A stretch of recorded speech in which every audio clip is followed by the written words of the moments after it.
Hi guys, it's David here. Hope you're doing really well and everybody's had a fantastic summer. I haven't done a video in maybe 2 or 3 weeks. I do apologise for that.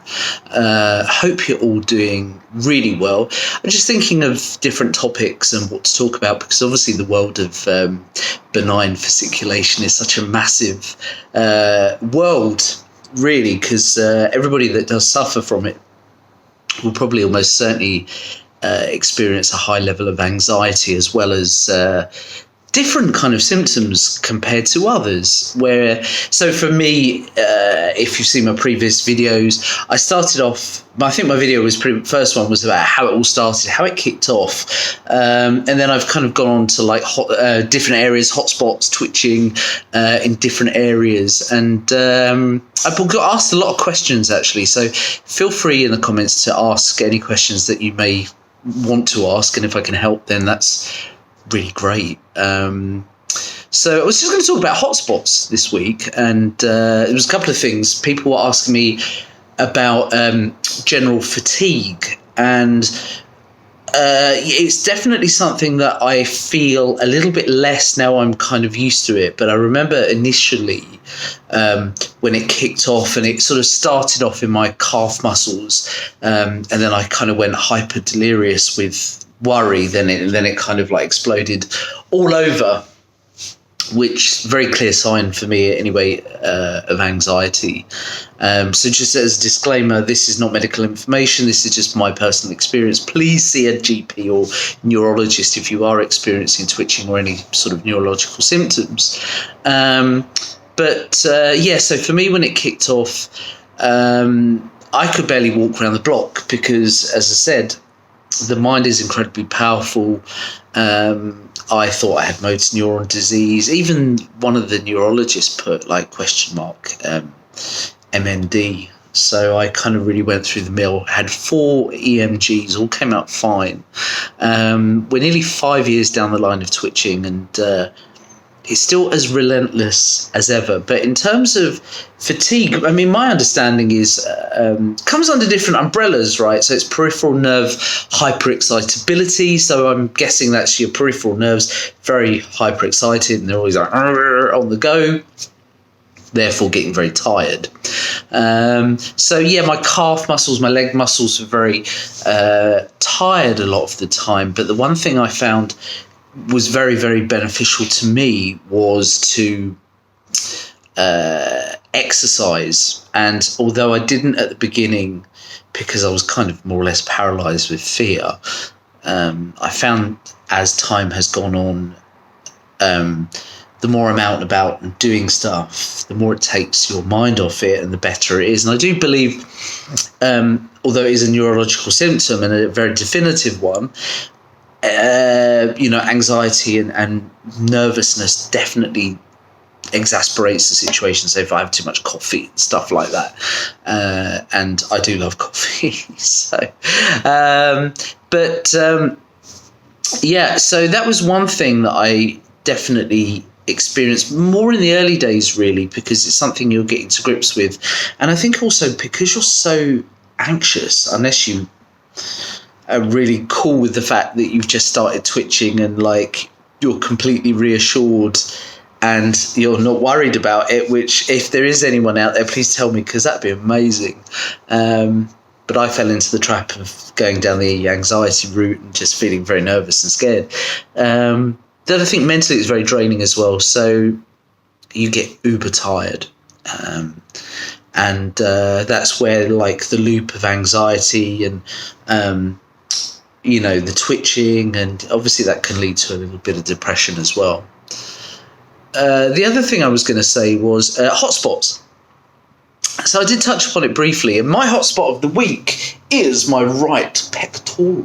So like with the twitches you tend to get in BFS, it's kind of like they can be anything. So for example, like it's just a random like that, and it's a big squeeze. And for me, that's very reassuring. I mean, after all these years anyway, but, you know, it takes a lot of muscle strength to, like, to really give you a good squeeze. Also, in getting them, I tend to, you know, these around here over the years, like, tend to, but, you know, I haven't really had much of an issue with that area. I mean, there is nowhere that I haven't twitched. And I'm going to hit upon tongue twitching in the next episode, but I just want to say once, I remember looking in the mirror with horror, and I had my tongue out, and it was like, it kind of like, there was like it was like a worm, it just kind of like tugging for a second, and it was a little contortion, but all these nerves are like on their edge, that's how I see it, and I can smile, and then all of a sudden, like, you get a cramp. So, because people will ask a lot about cramping, so have I had cramping? Sure. Do I have cramping all the time? No. Have I had very severe cramping? At times I've had cramps that have been so bad I almost passed out with the pain, particularly like the thighs and stuff, and that was actually more in the early days, and that's kind of eased off. But I think where these nerves are agitated, and again these are my theories, you know, they're tired, so I can twist a bit and get like, I tend to get like crampy around there, like the sides. They're a good area. So super important to keep hydrated. I think that's a really big deal as well. Keep yourself as hydrated as possible, and understand that, you know, unless you're seeing a twitch like constantly on the go, and again this is my understanding, and it's just relentless and just not stopping and spreading, you know, eventually they do go away. And I can't count how many different hotspots I've had where areas have twitched for a few days or even a week.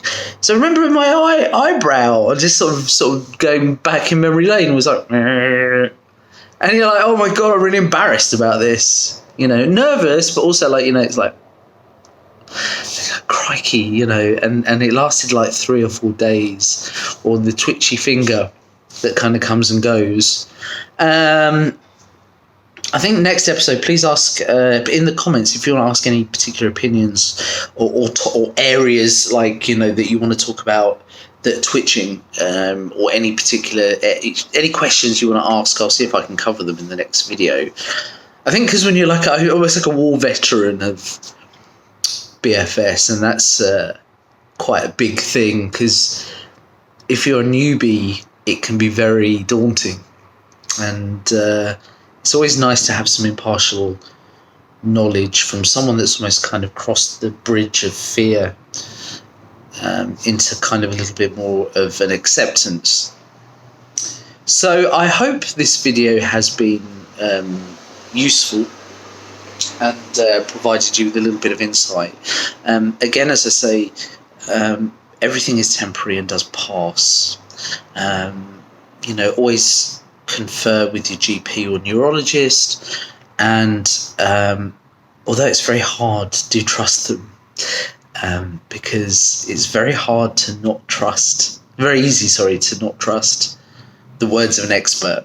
And you know, you're having all these EMGs and you're having all these tests, and you know, it should be reassuring. And with me it wasn't, and sometimes only time will sort of be the deciding factor on that one. But I hope the video has been helpful. I hope it's been informative. Please drop us any questions. You can email me as well. I will put my email down there. If there's any way I can help or chat, then that's fantastic. Happy to do a Skype call, just for a donation for my time would be amazing. Just hit me up, and yeah, I'll put links in the description. Hope you're having a fantastic day. Thank you so much for your time, and catch you soon. Bye.